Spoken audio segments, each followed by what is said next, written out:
Greetings, Mark Bone here. We're going to delete this Google Classroom here right on this mobile. But before you can delete this classroom, you have to archive it. But how can you archive it? Alright, if you notice this three look at that right here, you're going to click on it. Now when you click on it, you notice the edit and show archive. You want to click on archive. Now when you click on archive right here, you notice the class will archive. Just like that, you notice a cancel archive.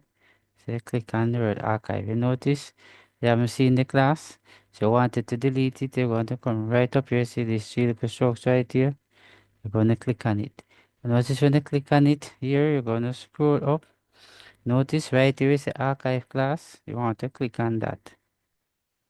Now when you click on it, you notice this is the class. Definitely wanted to delete. You want to click right here on the three little button.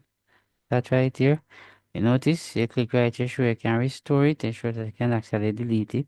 So you want to click on the word delete. You notice right here, so you will be no longer have access to this post right here.